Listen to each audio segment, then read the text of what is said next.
कहानी आगे बढ़ाने के लिए रास्ता चुन लिया गया है with a total of 1804 votes.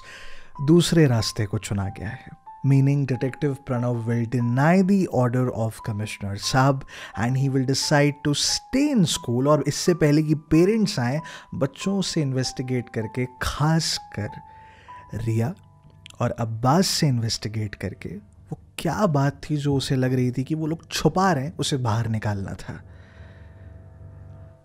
Commissioner साहब का ऑर्डर डिनाई करना सही डिसीजन था ना? एपिसोड आगे बढ़ने दीजिए।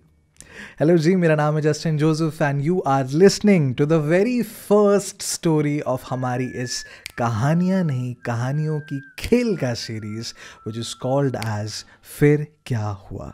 और हमारे आज के एपिसोड का नाम है, हमारी कहानी का नाम है अ मिडनाइट टेक्स्ट एपिसोड 3। और हाँ, इससे पहले आप इस एपिसोड को आगे बढ़ाएं, अगर आपने एपिसोड नंबर 1 और 2 नहीं सुने हैं तो पहले उन्हें सुन लेना, बिकॉज ये स्पॉयलर्स से भरा होगा। ये कहानी कंटिन्यूएशन में चल रही है, बाकी आप समझ गए होंगे। So let's move on to the story. Pranav उन दोनों बच्चों से, एक्चुअली वो चारों बच्चों से दोबारा पूछता है, लेकिन कुछ रिटर्न में मिलता नहीं है।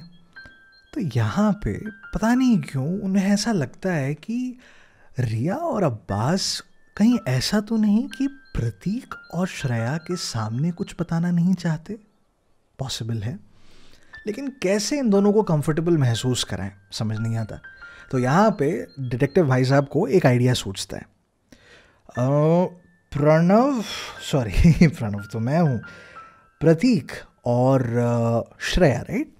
आप दोनों एक मिनट यहाँ रुकिए एंड प्लीज़ अब्बास एंड रिया, आप लोग एक मिनट ज़रा बाहर इंतज़ार कीजिए। अब अब्बास और रिया को बाहर किया जाता है और दोनों के बाहर निकलती नर्वसनेस जो थी वो छप्पर फाड़ कर निकल चुकी होती है। क्यों?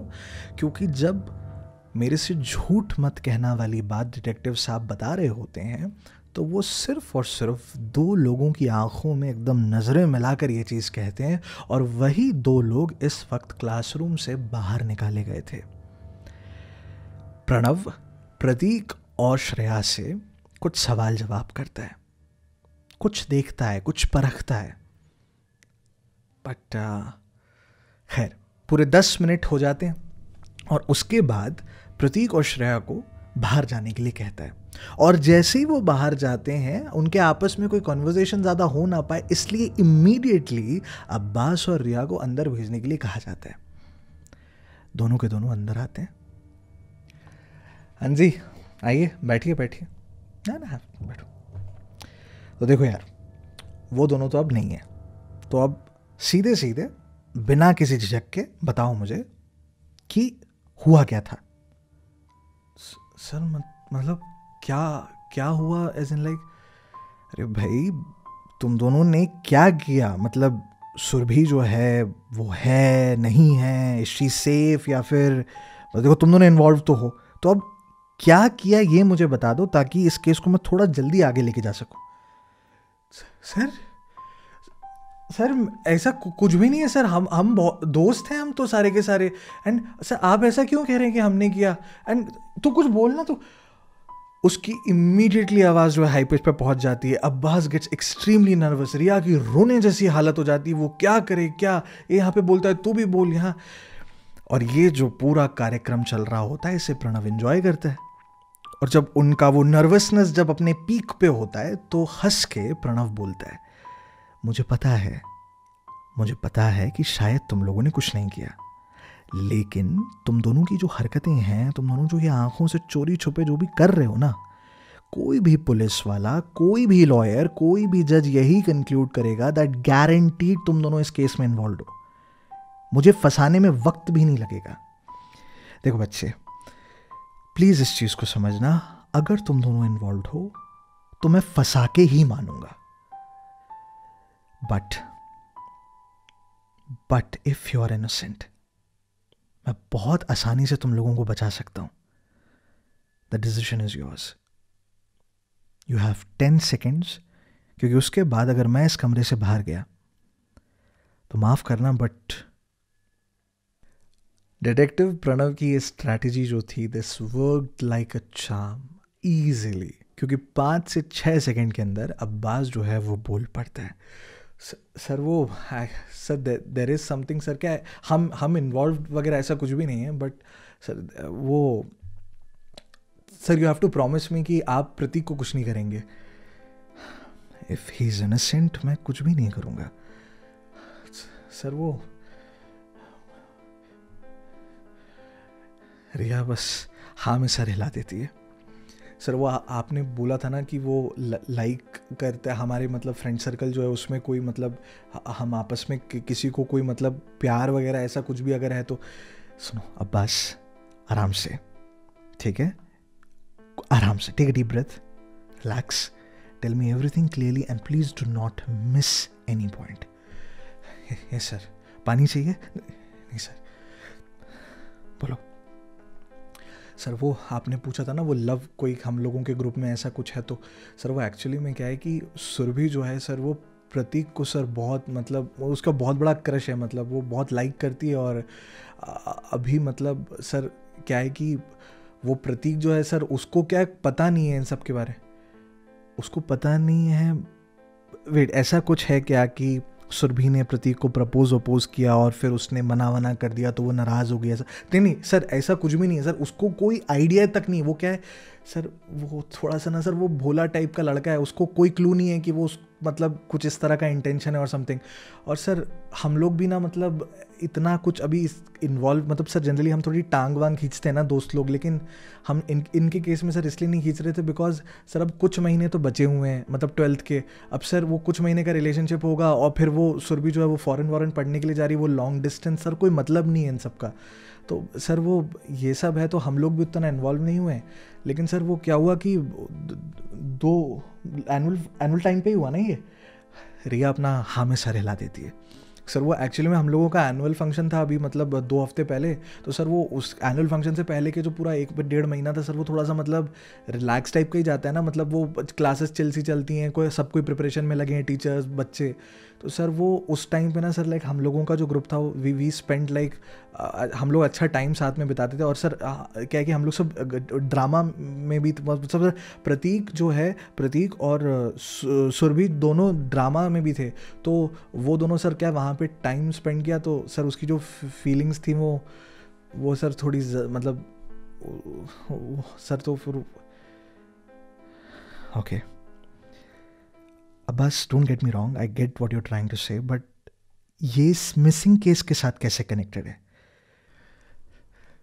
सर वो एक्चुअली में अभी कुछ दिन पहले सर वो सैटरडे रात को ना क्या है कि सर रिया ने ग्रुप में एक मैसेज डाला था. अरे मैंने नहीं डाला था मैसेज यार, मैंने बोला था ना तुमको, तुम लोग मानते क्यों नहीं हो मेरी बात क्या? और वो इतने में रिया जो है रोना शुरू कर देती है. क्या हुआ क्या यहाँ पे प्रणव, समझ में नहीं आता. वो तुरंत उसको वहाँ पे पानी वानी रखा हो तो नॉर्मल करता है कि अरे नहीं ठीक है ठीक, क्या हुआ, क्या प्रॉब्लम क्या है. रिया जो है कुछ बोल रहे थे, वो बोल रही है जो कुछ समझ में नहीं आ रहा, उसकी पूरी आवाज़ भरी हुई है. क्या, अरे सुनो तुमको पता है क्या वो क्या बोल रही है? तो बेटा तुम बताओ. रिया सुनो तो कोई दिक्कत नहीं है, अगर ये जो बोल रहा है उसमें कुछ तुम्हें ऐड ऑन करना होगा तो तुम बता देना बीच में आके, बाकी कुछ नहीं हुआ. उसको पानी पिलाता है. प्रणव को समझ में नहीं आता, अचानक से एक टेक्स्ट वाली बात निकल के आ रही है और इसका क्या रिलेशन हो रखा है इससे. अब्बास इतने में बताना शुरू करता है. सर एक्चुअली में सर सैटरडे रात को इसके अकाउंट से कुछ मैसेज गिरे थे हमारे ग्रुप में. सर हम लोग का एक फ्रेंड्स वाला ग्रुप है, तो सर उसमें ना इसने एक, और इतने में अब्बास जो है वो अपना फ़ोन निकालता है और वो ग्रुप खोल के वो मैसेजेस दिखाता है और प्रणव उन मैसेजेस को देखता है. सर एक्चुअली में सर हम ग्रुप में ना कभी भी इस तरह की कोई भी बात नहीं करते थे, क्योंकि सर वो मतलब जब उसको पता ही नहीं है प्रतीक को तो फिर हम क्या. तो सर क्या हुआ कि हमें जब पता है कि सुरभि काइंड ऑफ उसे लाइक करती है तो हम थोड़ा इन सब टॉपिक्स को ना इवेड करते थे. लेकिन सर रिया के अकाउंट से सर ये कुछ मैसेजेस गिरे थे. और यहाँ पे बात आपके अकाउंट से मतलब आपने ये कुछ, सर मैंने कोई मैसेज नहीं किया है सर, ये मेरा अकाउंट हैक हो गया था. अब हैक करके कोई इस तरह के मैसेजेस क्यों भेजेगा? क्योंकि ये काफ़ी पर्सनल मैसेजेस थे, एक फ्रेंड सर्कल के होने वाले काफ़ी इंटीमेट मैसेज थे. उनको हैकर ये बकवास थोड़ी करेगा बैठ के, वो कुछ और काम करेगा अकाउंट हैक करके. क्या बोलना है यहाँ पे, उसकी बात पे भरोसा करना है नहीं करना है। और अब्बास यहाँ पे इस कहानी का अपना पॉइंट ऑफ व्यू बताता है। सर दरअसल प्रॉब्लम ये हो गई कि जब उसने सर ये मैसेजेस डाले तो मैंने इमीडिएटली सर रिया को ना पर्सनल में डीएम किया कि वो इस तरह की बातें ना करें, क्योंकि सर वो यार इसमें मेरे को समझ में नहीं आ रहा, मतलब नॉर्मल होता है दोस्तों के बीच में थोड़ी टांग खिंचाई करना, और कभी कभी तो मतलब चलता है इसमें। सर एक्चुअली में सर सुरभि बहुत छुई मुई सी लड़की है, मतलब वो छोटी छोटी बातों को सर बड़ा बुरा मान जाती है। और क्या ना थोड़ा मतलब पैम्पर्ड रही है सर वो हमेशा से। तो हाँ, जब इसने इस तरह के मैसेज डाले तो सर एक तो इसके लिए भी बहुत आउट ऑफ कैरेक्टर था, क्योंकि हम उसके टॉपिक पे तो कोई बात ही नहीं करने आता था। तो सर जब ऐसे कोई, फिर ये भी सर उसने संडे को कोई रिप्लाई नहीं दिया, और फिर सर अब मंडे को हम पहुँचे तो सुरभि एब्सेंट थी, तो हमें लगा नॉर्मल है। लेकिन अब फिर सर उसके बाद फिर वो सब पूरा इंसिडेंट हो गया सर। तो ग्रुप में मैसेजेस भेजे गए थे, एक फ्रेंड्स ग्रुप में, एक ऐसे ग्रुप में जिसमें अब्बास ने रिया को क्यों मैसेज करके रात में बोला कि वो इस तरह की बातें ना करें, क्योंकि अकॉर्डिंग टू अब्बास जब उसने मैसेज डाले तो सुरभि सीन कर रही थी, लेकिन ग्रुप में कोई रिप्लाई नहीं दे रही थी। इस बात के डर से कि अरे ये बुरा तो नहीं मान रही करके अब्बास ने रिया को पर्सनल भी मैसेज किया, लेकिन वो मैसेज रिया ने मंडे को पढ़ा, वो भी जब स्कूल का वो सारा इंसिडेंट हुआ और उसे पता चला कि ऐसा कुछ हुआ है। उसके बाद प्रणव की आंखें, उसका दिमाग सब एकदम जैसे कि घोड़े की तरह दौड़ना शुरू कर देता है, because this could be something very big, या फिर नथिंग एट ऑल। डिटेक्टिव भाई साहब जो हैं वो तुरंत के तुरंत प्रतीक और श्रेया को कमरे के अंदर बुलाते हैं। वो दोनों अंदर आते हैं, देखते हैं भैया यहाँ बैठ के रिया रो रही है। अब ये भी पैनिक में हुआ तो हुआ कितने टाइम में।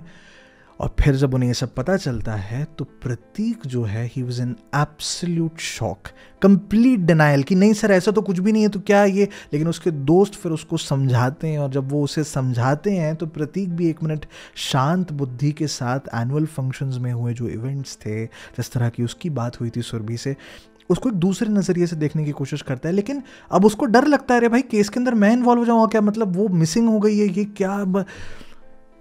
इस पूरे टाइम पे प्रणव सिर्फ प्रतीक के चेहरे को देख रहा होता है, बिकॉज उसे वाकई में ये जानना था कि प्रतीक को वाकई नहीं पता था या फिर। But Prateek's case was quite genuine. Parents जो थे वो आने को थे, ऑलरेडी ये सब करने को आने में 40 मिनट जो थे इनके बीत चुके थे। Before the parents come Pranav को वहाँ से निकलना था, क्योंकि अगर वो आ जाते और ये बातें पता फिर वो एक अलग नाटक खड़ा होता, and he did not have the time. Immediately rushes back to the office. वहाँ पे जो कमिश्नर साहब हैं उनके पास पहुँचते हैं। सर दरवाज़ा धीमे से खोल के तुरंत पहली लाइन होती है apology. Sir I am really sorry, एक बहुत मेजर लीड मिला है, and I think Pranav we have lost the case.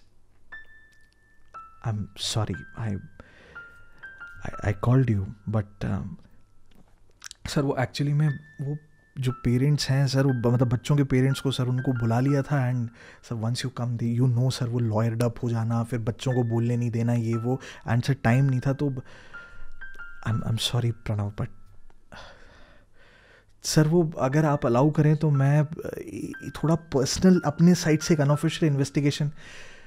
Saurabh has assured in new, I can't, and please I request you गलती से भी कुछ मत करना, because it will result in a lot of problems for not just you but for the entire department now. Saurabh has issued a नियो क्या था, NIIO, no interference and investigation order, जिसको नियो कहा जाता है। इस दुनिया में नियो का एक बहुत सिंपल सा खेल था कि अगर कोई पर्टिकुलर डिपार्टमेंट ऑफ पुलिस अगर अपने लिए एक नियो इशू करवा लेती है मंत्रियों को यूज करके, because this power was with the ministers, तो दूसरे departments of police can not interfere in their case at all. अगर गलती से भी करने की कोशिश करी तो उसके रिपरकशन सिर्फ उस एक डिटेक्टिव या उस एक इंस्पेक्टर पर नहीं बल्कि पूरे के पूरे डिपार्टमेंट में पड़ते थे, and the consequences were quite severe. In other words, Pranav was off the case. The department was off the case. Sir अगर मैं यूज़ नहीं कर सकता तो can I just give this information to Saurabh, and अगर वो लोग वहाँ से of course you can try, एक बच्ची की जान है अभी रिस्क पे. इफ सौरभ का ईगो अलाउ करता है तुमसे एक हेल्प लेना तो for sure. Sir I am Pranav मैंने कितनी बार तुम्हें एक ऑफिशियल ऑर्डर दिया है टू डू समथिंग. सर वो ऐसा, have I not given you the freedom to do however you want to solve the case. हमेशा मैंने तुमको एक तुम्हारी आज़ादी नहीं दी. Yes sir, always. Today I give you an order but you denied it. चलो वो मैं झेल लेता, लेकिन पता है सौरभ ने ना जाने से पहले, यहीं बैठा था, जाने से पहले ही सेड कि मेरे अपने जूनियर्स मेरी इज्जत नहीं करते. वो चुभा प्रणव, वो चुभा. You may leave. प्रणव अपना सर शर्म से झुका के कुछ भी नहीं बोलता और ऑफिस से बाहर निकल जाता है. जरा एक बात बताइए, आप अगर मेरे इस पेज पे नए आए हैं तो फिर मैं आपको बिल्कुल गलत नहीं मानता. इट्स कंप्लीटली अंडरस्टैंडेबल कि आपने दूसरा रास्ता चुना क्योंकि आपको मेरी कहानी सुनाने का तरीका नहीं पता, ये मेरी कहानियां कभी आपने सुनी नहीं. लेकिन अगर आप पुराने लिसनर्स हो तो क्यों चूज़ किया था सेकंड ऑप्शन? क्यों भूल गए जो बात मैंने ट्रेलर में भी कही थी कि मेरी कहानियों में बारीकियों का बड़ा खेल होता है. बारीकियां. मैंने कब कहा ऐसा कि हमारे जो डिटेक्टिव प्रणव भाई साहब है वो इस तरह के इंसान हैं कि अगर उनसे केस छिन गया तो वो अनऑफिशियल तरीके से भी केस को खोद के निकाल देंगे? ऐसा क्यों सोचा आपने? क्योंकि मूवीज़ में हीरो ऐसा करते हैं, तो अपना भी मतलब ऐसा है बाइनोकुलर्स लेके बैठा होगा. मैंने बताया क्या, इस गेम में फैक्ट्स पे फोकस कीजिए. दूसरी बात, मैंने बार बार ये बात कही कि डिपार्टमेंट से केस छिन जाएगा. मान लेते हमारे प्रणव भाई साहब हीरो टाइप के इंसान निकलते और वो अनऑफिशियली सॉल्व करना चाहते भी, तो भी भाई अगर डिपार्टमेंट से ही केस चला गया तो कहाँ से केस को लड़ोगे? और ये बातें जो मैं कह रहा हूँ ये ऐसी बातें नहीं है जो किसी के दिमाग में आई ना. पहले जो रास्ता हमने जो हमने बता के रखा था उसके रिप्लाई में कई लोगों ने कमेंट किया है इस बात को. कितना ट्रू बात था, पर किसी ने याद ही नहीं किया, किसी ने पढ़ा ही नहीं उन्हें. किसी ने ये लिखा कि वो ट्यूशन्स के बाहर जाके भी तो बच्चों को इंट्रोगेट कर सकता है. वो ट्यूशन के बाहर जाके भी बच्चों को इंट्रोगेट कर सकता था. लेकिन अब सोच के देखो कि आप लोगों ने प्रणव को क्यों चुना था. ये सारी बातें साइड में हटा दो. Psychological games. ऐसा क्यों नहीं सोचा कि अगर पेरेंट्स आ भी गए तो प्रणव अपनी चतुर बुद्धि लगा के, मैं बार बार जब कह रहा हूँ वो 12th स्टैंडर्ड के बच्चे हैं, 12th एक बहुत क्रिटिकल क्लास होती है. ऐसा नहीं लगा कि 12th स्टैंडर्ड के बच्चों को बार बार थाने बुलवाया जाएगा, पढ़ाई जो होगी इफेक्ट होगी, ये सारी साइकोलॉजिकली मैनिपुलेट करके वो पेरेंट्स को कन्विंस करता था कि चुपचाप यहीं पे सेटल कर जाओ करके. नहीं लगा ऐसा? चलो कोई बात नहीं. आगे बढ़ने से पहले बस इस चीज़ को ध्यान में रखना, लेडीज एंड जेंटलमैन, जब भी आप वोट करने जाओ तो हमेशा ना जो मैंने जो 2 रास्ते दिए या 3 रास्ते दिए उनके रिप्लाई में ना कुछ बहुत चतुर बुद्धि अपनी रीजंस डालते हैं. दूसरे रास्ते को चूज करने के भी रीजंस बहुत बेहतरीन थे, लेकिन जब ये रीजंस डालते हैं उन्हें पढ़ो. ये जो स्टोरीज की दुनिया में अपने आप को इन्वेस्ट करते हैं ना, इनकी बातें पढ़ो, क्योंकि कई बार ये जो बता रहे हैं ना ये बहुत बड़ा हिंट होता है. और अगर किसी ने हिंट पकड़ लिया होता ना, चलो खैर कोई बात नहीं तो खैर नहीं कह सकते, क्योंकि हाँ ये बात मैं मानता हूँ कि हमारी कहानियों में और हमारी इस कहानियों के खेल में कोई सही और गलत डिसीजन नहीं है, लेकिन अच्छे और बुरे डिसीजंस हैं. And this was a bad choice. अगर गलत रास्ता चुना होता, अगर बुरा रास्ता चुना तो उसके रिपरकशंस भी हैं. और रिपरकशंस क्या थे? कि उस केस को अगले 16 दिन तक कोई रिजल्ट नहीं मिला. Absolutely nothing. प्रतीक जो है वो इमीडिएटली सौरभ और सौरभ की टीम के साथ वो मैसेजेस और ये सारी बातें शेयर करने की कोशिश भी करता है, but they were just not ready to listen to him.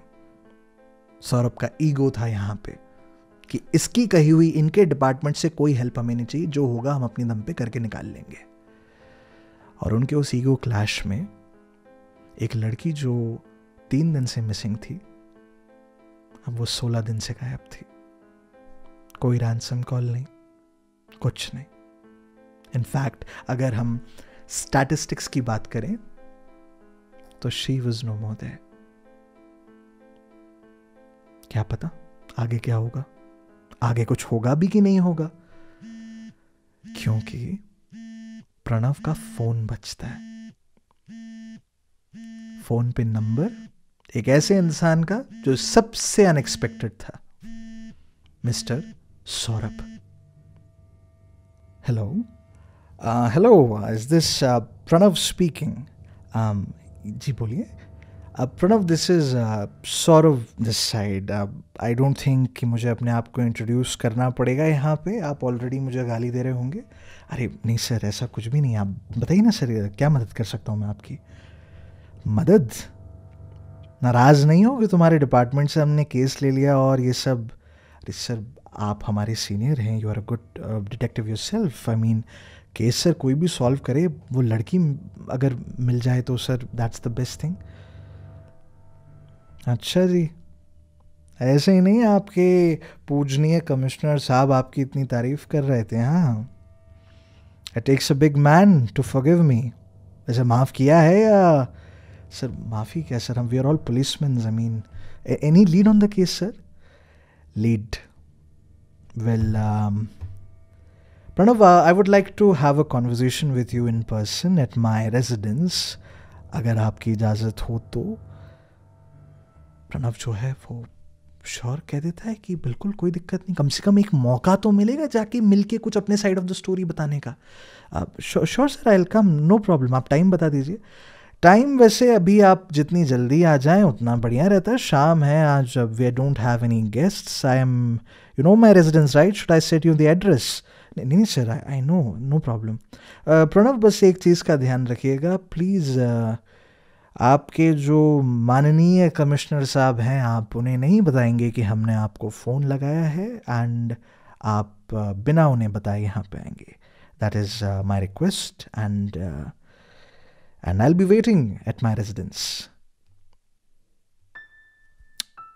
वो फोन रख देते हैं।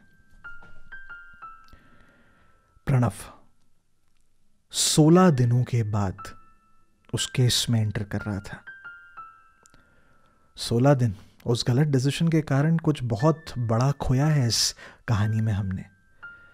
लेकिन कुछ भी हो, केस को कंक्लूड करना ज़रूरी है, समझना ज़रूरी है, आगे बढ़ाना ज़रूरी है। और उस आगे बढ़ाने का एक छोटा सा रास्ता अब प्रणव के सामने था।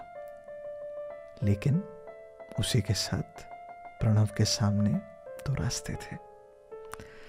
Ladies and gentlemen, dear listeners and members of my little JD8 family, Pranav भाई साहब के सामने जो 2 रास्ते हैं वो कुछ इस तरह से हैं। पहला रास्ता, वो कमिश्नर साहब को सबसे पहले फ़ोन करके इन्फॉर्म करेगा कि सौरभ का इस तरीके से भैया कोई मैसेज आया है, और कमिश्नर साहब क्या डिसाइड करते हैं उन इंस्ट्रक्शंस को फॉलो करेगा।